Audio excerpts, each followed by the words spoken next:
Hypothesis. आज हम पढ़ेंगे हाइपोथेसिस। हिंदी में इसको प्राकल्पना बोलते हैं। प्राकल्पना अनुसंधान का एक महत्वपूर्ण अंग है। प्राकल्पना हाइपोथेसिस जो है रिसर्च का एक इम्पोर्टेंट पार्ट है, जिसे हम लक्ष्य कहते हैं। लक्ष्य कहते हैं कोई भी कार्य प्रारंभ करने से पूर्व उसका लक्ष्य निर्धारित करते हैं, और ये लक्ष्य जो है प्राकल्पना के रूप में होता है। हाइपोथेसिस सामाजिक और विधिक शोध जब हम करते हैं तो प्राकल्पना का विशेष महत्व माना गया है। प्राकल्पना का अर्थ है मीनिंग ऑफ हाइपोथेसिस। इसका शाब्दिक अर्थ है पूर्व विचार या पूर्व सिद्धांत।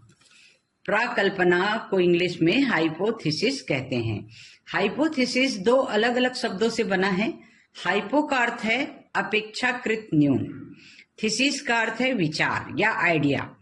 तो व्यक्ति का जो सामान्य अभिमत है वही हाइपोथेसिस है। इस प्रकार अपन हाइपोथेसिस का मतलब पहले से ही यानी इन एडवांस विचार बना लेते हैं। मेड आइडिया जो कि सामान्य रूप से अध्ययन के पश्चात बने विचार से कम मूल्य का होता है। यह किसी दिशा में आगे बढ़ने के लिए एक ओपिनियन है। यह प्राथमिक विचार ही प्राकल्पना कहलाता है। जैसे हम मकान बनवाना चाहते हैं, प्लानिंग करते हैं कि हमको एक घर, अपना खुद का स्वयं का मकान बनाना है। उस स्थिति में पहले जमीन देखते हैं कहाँ पर बनाना है, कौन से लोकेशन में बनाना है।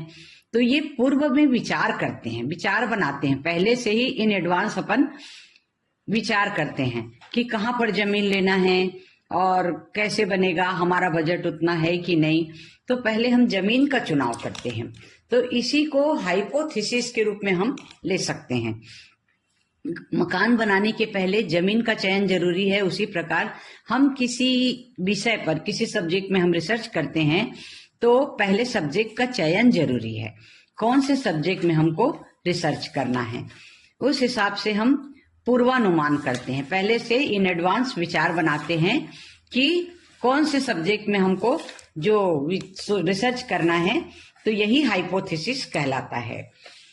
तो ब्लैक्स डल्ला डिक्शनरी में कहा गया है कि हाइपोथेसिस प्राकल्पना साक्ष्यों के आधार पर बनाई गई मान्यता है, सिद्ध नहीं एक साक्ष्यों के आधार पर प्रस्तावित स्पष्टीकरण है जो अन्वेषण के लिए एक प्रारंभिक बिंदु है। ये ब्लैक्स लॉ डिक्शनरी में कहा गया है। गुडे और हार्ट ने कहा है कि प्राकल्पना एक ऐसी मान्यता होती है जिसकी सत्यता सिद्ध करने के लिए उसका परीक्षण किया जाता है। हुंडवर्ग ने कहा है कि एक प्राकल्पना एक काम चलाऊ सामान्यीकरण है जिसकी सत्यता की परीक्षा भी बाकी है। मतलब अपन जब मकान बना रहे हैं तो जमीन खरीदेंगे, जमीन की कीमत क्या होगी, ये सिर्फ एक ये करेंगे।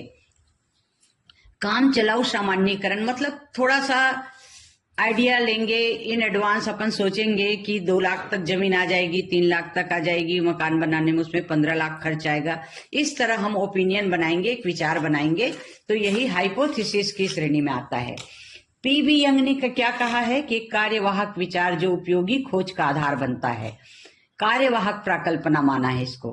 पीटर ने क्या कहा है, प्राकल्पना एक काम चलाऊ अनुमान है। हम अनुमान लगा सकते हैं कि हम जिस सब्जेक्ट में रिसर्च करेंगे उसमें इस तरह से हमको आर्थिक खर्च आने की संभावना है, या फिर हमको पारिश्रमिक श्रम, शारीरिक श्रम, मानसिक श्रम इस टाइप करना है।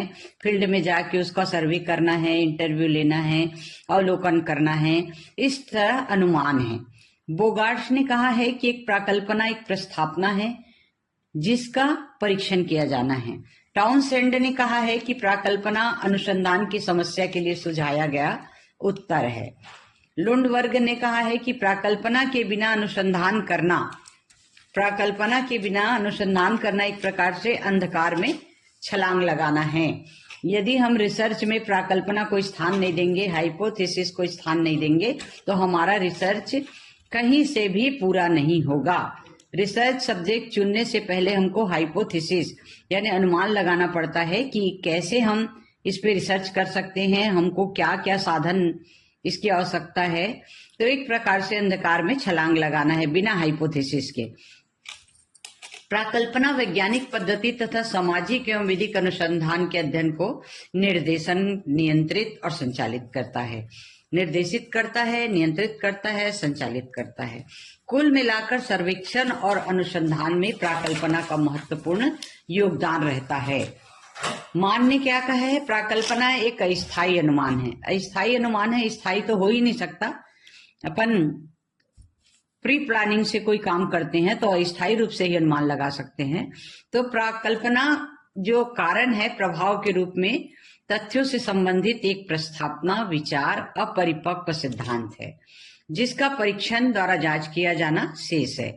प्राकल्पना एक ऐसा पूर्व विचार है, निष्कर्ष है, कथन है, सामान्यीकरण है, अमूर्तीकरण है, अनुमान है जिसे अनुसंधानकर्ता विशेष समस्या हेतु निर्मित करता है और उसकी सत्यता की जांच करने के लिए आवश्यक सूचनाओं का संकलन करता है। एक प्राकल्पना विभिन्न चरों के बीच संबंधों को स्थापित करती है और सामाजिक अनुसंधान और खोज के आधार प्रदान करती है। नवीन ज्ञान प्राप्ति की प्रेरणा प्रदान करती है और प्राकल्पना की जो तुलना है वो हम ध्रुव तारे या कुतुब नुमा से कर सकते हैं, जो अध्ययनकर्ता का मार्गदर्शन भी करती है और उसे सही दिशा देती है। प्राकल्पना के अभाव में अनुसंधान के क्षेत्र में हम एक कदम भी आगे नहीं बढ़ सकते। तो प्राकल्पना एक ऐसा पूर्व विचार अथवा सिद्धांत है जिसे अनुसंधानकर्ता जो है वो अध्ययन के लक्ष्य के रूप में रखता है और उसकी जांच करता है और अध्ययन के निष्कर्ष में प्राकल्पना को सत्य सिद्ध होने के लिए एक सिद्धांत के रूप में स्थापित करता है। प्राकल्पना एक ऐसा विचार है जो किसी व्यवहारिक तथ्यों के विषय में खोज करने की प्रेरणा देता है। प्रैक्टिकल फैक्ट तो उदाहरण के लिए है, यदि हम अपने निजी अनुभव अथवा साधारण ज्ञान के आधार पर वह ज्ञात है कि आर्थिक तंगी से लोग बीवी बच्चों से झगड़ते हैं, तो हम ये प्राकल्पना बना सकते हैं कि गरीब और घरेलू हिंसा के कारण कार्य का संबंध है, किंतु यह केवल विचार है, अनुमान है कि आर्थिक तंगी के कारण लोग अपनी बीवी बच्चों से झगड़ा करते हैं, कल्पना है। तो जब तक इसमें परीक्षा करके इस तथ्य को प्रमाणित नहीं करेंगे तो यह विचार सर्वमान्य नहीं हो सकता। जैसे पुलिस रिकॉर्ड, न्यायालयीन रिकॉर्ड, मोहल्ले पड़ोसियों से पूछताछ, इसके आधार पर ही स्थिति पर विचार करके हम अंतिम निष्कर्ष तक पहुंचेंगे।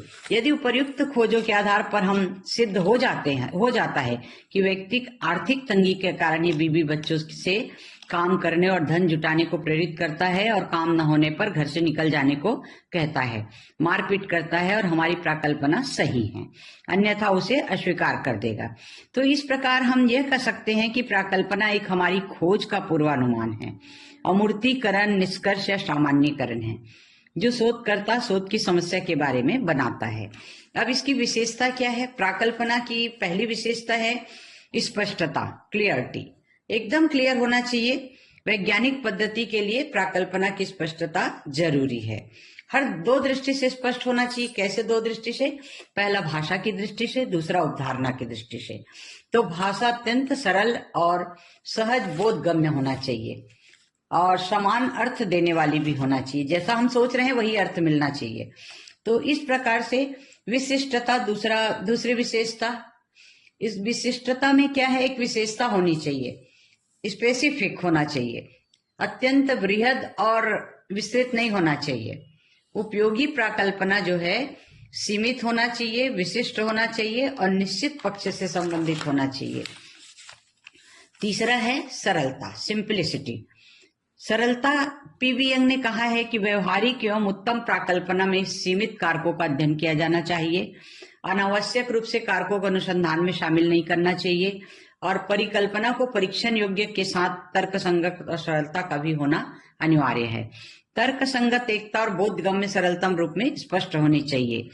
यंग के ही शब्दों में कि सरलता एक तेज धार वाला यंत्र है जो व्यर्थ की प्राकल्पनाओं एवं विवेचनाओं को काट भी सकता है। इसे विलियम का उस तरह भी कहा गया है। चौथा है उपलब्ध प्रविधियों से संबद्ध। प्राकल्पना का संबंध उपलब्ध प्रविधियों से होना बहुत आवश्यक है, क्योंकि सत्यता की जांच उपलब्ध प्रविधियों के द्वारा ही संभव हो सकती है। जो सिद्धांतकार ये नहीं जानता कि उसकी प्राकल्पना की जांच के लिए कौन सी प्रविधियां उपलब्ध है, वो उपयोगी प्रश्नों का निर्माण कैसे करेगा, असफल हो जाएगा। अतः प्राकल्पना उपलब्ध प्रविधियों की पहुंच के भीतर होना चाहिए। अनुभाविक संदर्भ। अनुभाविक संदर्भ में उपयोगी और व्यवहारिक प्राकल्पनाओं में अनुभाविक संदर्भ आवश्यक है। यदि प्राकल्पना का अनुभाविक संदर्भ होगा तभी वह उपयोगी माना जाएगा। वैज्ञानिक अध्ययन तभी हो सकता है, अनुसंधान में सहायक होगी, अन्यथा नहीं होगी। और प्राकल्पना परीक्षण योग्य होनी चाहिए, हाइपोथेसिस भी टेस्टेबल। परिकल्पना को स्पष्ट, विशिष्ट एवं परीक्षण योग्य होना चाहिए। दार्शनिक या काल्पनिक परिकल्पना वैज्ञानिक आधार नहीं बन पाती है। सिद्धांत जो है समूह से संबंधित होना चाहिए, related to body of theory. प्राकल्पनाओं और सिद्धांत एक दूसरे से निर्भर करते हैं और ये विज्ञान के विकास के लिए प्राकल्पनाओं का निर्माण सिद्धांतों के संदर्भ में ही किया जाना चाहिए। एक विज्ञान तभी संचय बन सकता है यदि वह उपलब्ध तथ्यों तथा सिद्धांत समूह पर पूर्ण रूप से लागू हो। प्राकल्पना जो है प्रस्तुत अध्ययन समस्या का पर्याप्त उत्तर होना चाहिए। जो अध्ययन समस्या अनुशोधकर्ता के सामने है उसका पर्याप्त उत्तर प्राकल्पना द्वारा प्राप्त होना चाहिए। गुडे एवं हट्ट ने अपनी कृति मेथड इन सोशल रिसर्च में कहा है, इनकी 5 विशेषताएं बताई है: स्पष्टता, अनुभव सिद्धता, विशिष्टता और उपलब्ध प्रविधियों से संबद्धता, सिद्धांतों से संबंधित। ये इसकी विशेषताएं हैं। अब इनके महत्व क्या है? ये समस्याओं की व्याख्या करने में सहायक होती है, अध्ययन की दिशा में सहायक होती है, अध्ययन क्षेत्र की सीमितता व चयन में सहायक होती है, उपयोगी तथ्य संकलन में सहायक होती है, तर्क संगत निष्कर्षों में सहायक होती है, सिद्धांत निर्माण में सहायक होती है, सत्य को ढूंढने में सहायक होती है, शोध की दिशा निर्धारित करने में सहायक होती है, वस्तुनिष्ठता प्राप्त करने में सहायक होती है और अध्ययन कार्य में निश्चितता प्रदान करने में सहायक होती है। ये प्राकल्पनाओं के का महत्व है। अब इनको वैज्ञानिक पद्धति द्वारा किए गए अनुसंधान को निर्देशित, नियंत्रित और संचालित भी करती है। अब इसके स्रोत क्या क्या हैं? प्राकल्पना कैसे बनती है, कहाँ से बनती है, ये जानकारी बहुत बड़े काम की है। प्राकल्पना के अनेक स्रोत हैं। इनमें से प्रमुख स्रोत तो अनुसंधानकर्ता स्वयं ही है। वह अपनी अंतर्दृष्टि से कल्पना, विचार और अनुभव से परिकल्पना की रचना कर लेता है। ये व्यक्तिगत या निजी स्रोत कहलाते हैं, पर्सनल या इंडिविजुअल सोर्सेस कहलाते हैं। वो अपनी अंतर्दृष्टि, कल्पना, विचार और अनुभव से रचना करता है। और एक्सटर्नल सोर्सेस यानी बाह्य स्रोत किसको बोलेंगे? जो विधि शास्त्र, विधि, विशिष्ट विधिक प्रावधानों के वर्णनात्मक साहित्य, कलाकारों के काल्पनिक सिद्धांतों या उन गंभीर विचारकों के सिद्धांतों को प्राप्त कर सकते हैं। तो इस तरह आंतरिक और बाह्य, व्यक्तिगत और बाह्य स्रोत कह सकते हैं। एम एच गोपाल ने प्राकल्पना के 6 स्रोत बताए हैं।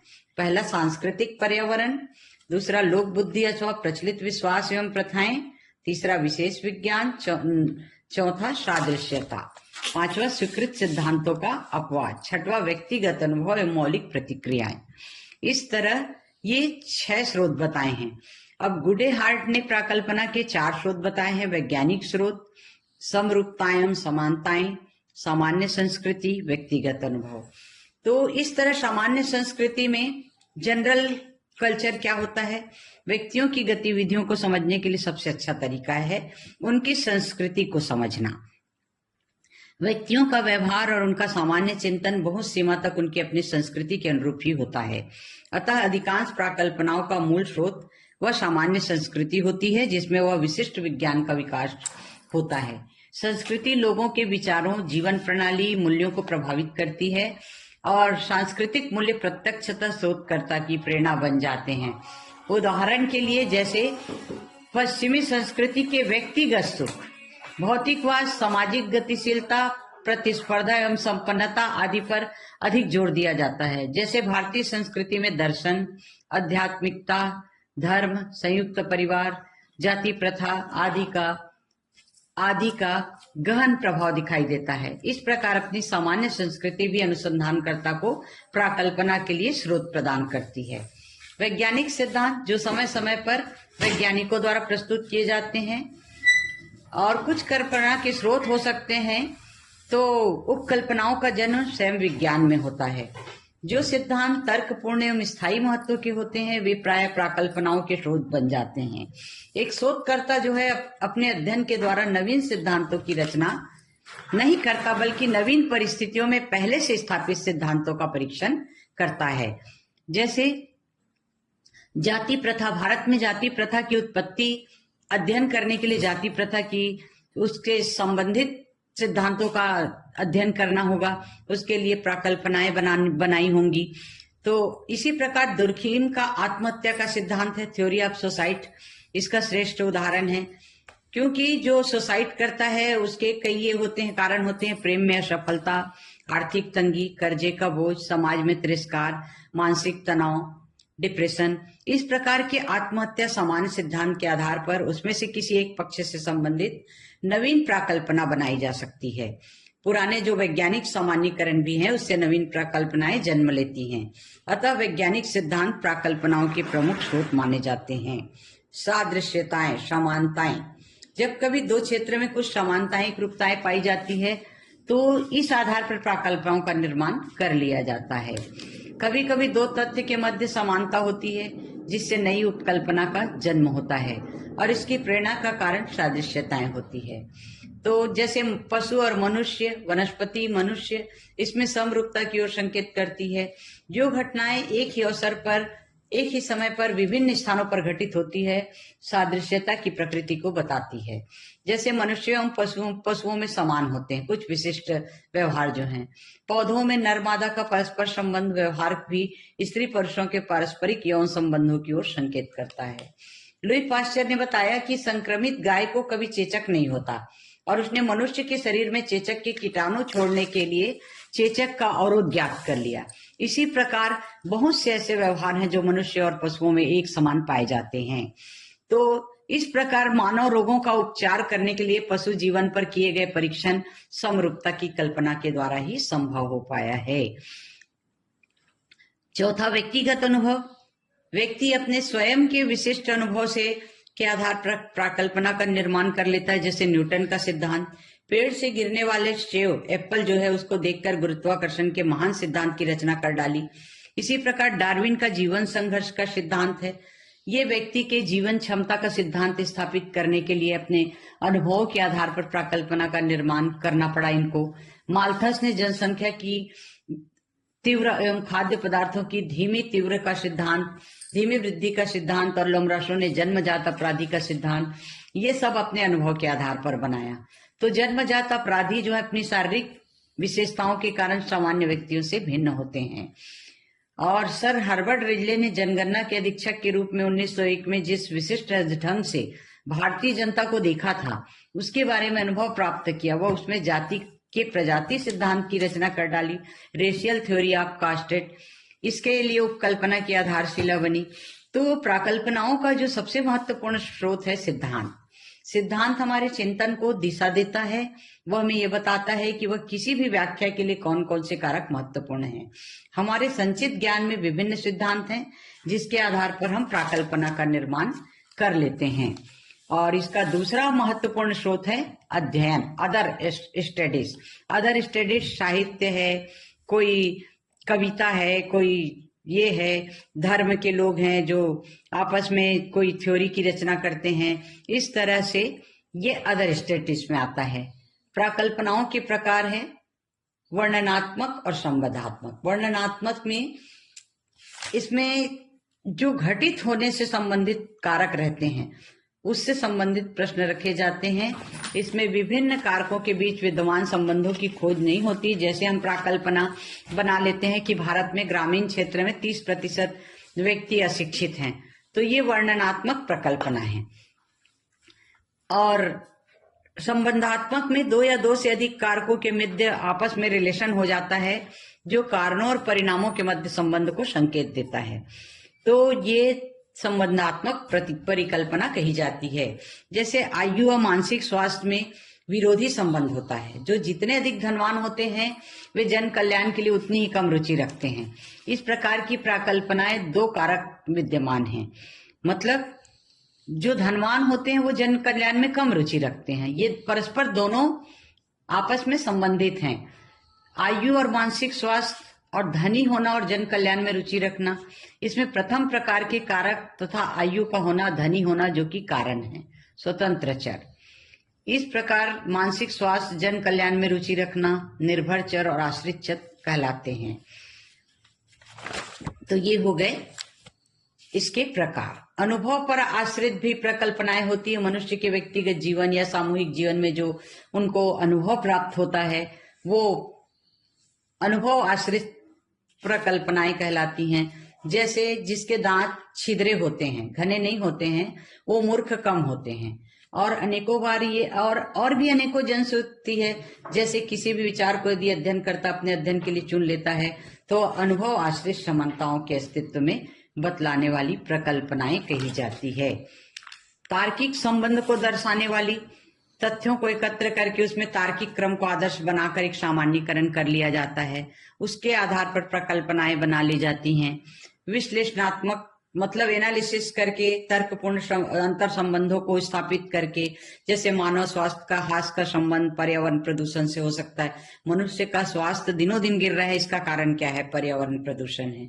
इस टाइप से विश्लेषणात्मक एनालिसिस करके जल भी प्रदूषित हो सकता है, वायु भी प्रदूषित हो सकता है और ध्वनि शोर भी हो सकता है। संक्रामक बीमारियां हैं, मिश्रित खाद्य पदार्थ हैं, मिश्रित दवाइयां हैं। ये सब कारण हो सकते हैं जो मनुष्य के स्वास्थ्य को लगातार गिरने में ये कर रहे हैं, मदद कर रहे हैं। इस सभी परिवर्तनीय कारकों को एक साथ कंट्रोल करना तो कठिन है, लेकिन इनके संबंध में जो प्रकल्पनाएं बनाई जाती है वे विश्लेषणात्मक श्रेणी में आती हैं। यदि ये सब इसके ऊपर यदि कोई रिसर्च करता है तो पर्यावरण प्रदूषण के ऊपर, तो मानव स्वास्थ्य को रिलेट करना जरूरी है, ताकि ये प्रदूषित जल, वायु, शोर, संक्रामक बीमारी, मिश्रित खाद्य पदार्थ, मिश्रित औषधि, ये सब को कैसे दूर किया जाए, कैसे इनमें स्वास्थ्य में सुधार करने के लिए प्रयास किए जाएं, ये सब मायने रखता है। प्रकल्पनाओं का परीक्षण, टेस्टिंग ऑफ हाइपोथेसिस। इसका निर्माण करने के बाद हम उसको परीक्षण करते हैं। तो क्या परीक्षण करेंगे? परिणामों का निगमन। वास्तव में परीक्षण उपकल्पना का नहीं करते हैं, उसके परिणामों का करते हैं कि परिणामों का निश्चय प्रत्यक्ष अप्रत्यक्ष दोनों प्रकार से हो सकता है। जैसे हमारी एक उपकल्पना है आकांक्षा, स्तर, प्रत्यक्षीकरण। इनमें घनात्मक संबंध तो हैं, पर उच्च आकांक्षा स्तर वाले बालक द्वारा दी गई वस्तु का उच्च मूल्यांकन करेंगे, निम्न आकांक्षा स्तर वाले बालक निम्न मूल्यांकन करेंगे। उच्च मूल्यांकन वालों का आकांक्षा स्तर उच्च स्तर का होगा, निम्न वालों का निम्न होगा। इस तरह से परिणाम पर निर्भर करता है परीक्षण का चयन अथवा निर्माण। परिणामों का निश्चय कर लेने के बाद हम ऐसी विधि और उपकरण का चुनाव करेंगे जिसके आधार पर प्रयोग अथवा निरीक्षण करके देखा जा सके कि यह बात होती भी है या नहीं होती। निदर्शन आकार या का निश्चय। तीसरे में हम प्राकल्पना के निरीक्षण के लिए कितने निदर्शन की आवश्यकता है, जैसे टाइप 1 एंड टाइप 2 एरर से बचाव हो सके, इसके लिए निदर्शन की वितरण की भी जांच कर लेते हैं। तो वितरण सामान्य है अथवा वक्री है। चौथा, प्रयोग अथवा अवलोकन। इस स्तर पर प्रयोग अथवा अवलोकन के माध्यम से प्राकल्पना की पुष्टि के लिए आंकड़ों का संकलन करते हैं, आंकड़े बनाते हैं अपन। पांचवा है शून्य प्राकल्पना का निर्माण। शून्य प्राकल्पना सांख्यिकी के आधार पर प्रकल्पना के परीक्षण के लिए पूर्व में ली गई अनुसंधान उपकल्पना को शून्य प्राकल्पना में परिवर्तित करते हैं। छठवां है सांख्यिकी परीक्षण का चुनाव। शून्य प्राकल्पना के निर्माण के बाद उचित सांख्यिकी परीक्षण का चुनाव किया जाता है। इस बात का निश्चय करते हैं कि ली गई प्राकल्पना के परीक्षण के लिए प्राचल और अप्राचल विधियों में कौन सी विधि उपयुक्त होगी और कौन सा परीक्षण उपयुक्त होगा। सातवां है सार्थकता स्तर का निश्चय। सार्थकता स्तर का निश्चय, इस स्तर पर यह निश्चय करते हैं कि सार्थकता का स्तर क्या होगा, 0, 1, 50 या इससे भी कम होगा। आठवां है क्रांतिक क्षेत्र या अस्वीकृत क्षेत्र का निश्चय। सार्थकता के निर्धारण के बाद इस बात का अनुमान लगाते हैं कि निरीक्षणों का वितरण किस रूप में प्राप्त होगा, एक पुक्षीय परीक्षण या 2 पुक्षीय परीक्षण के आधार पर वितरण वक्र के अस्वीकृत क्षेत्र का निश्चय किया जाता है। 9वां है निर्णय लेना। Talking decision. अंत में सांख्यिकी परीक्षण के पद 6, 7, 8 के आधार पर निर्णय लेते हैं कि बनाई गई शून्य परिकल्पना वितरण वक्र के अस्वीकृत क्षेत्र में पड़ती है अथवा स्वीकृत क्षेत्र में। इस प्रकार शून्य उपकल्पना के स्वीकार अथवा अस्वीकार होने के बाद ही प्रारंभिक अनुसंधान प्राकल्पना को स्वीकार या अस्वीकार करते हैं। तो विधि में अपनी विधि उच्च न्यायालय, उच्चतम न्यायालय, इसके द्वारा डिसाइड जो भी केसेस होते हैं उसका सहारा लेंगे हम, और कभी आवश्यकता पड़ने पर कॉमन लॉ, इंटरनेशनल लॉ और इंटरनेशनल कोर्ट के डिसीजंस को भी हम इसमें शामिल करेंगे। ये सब कुछ अनुसंधान समस्या की प्रकृति पर निर्भर करता है। जैसा कि हम पहले भी कह चुके हैं कि यदि हम एकत्रित साक्ष्यों और तथ्यों के प्राकल्पना का समर्थन नहीं होता तो या तो फिर और सुसंगत तथ्यों का संग्रहण किया जाए या प्राकल्पना को बदलकर पुनः अनुसंधान प्रक्रिया के अनुसार कार्य किया जाए। इस प्रकार प्राकल्पना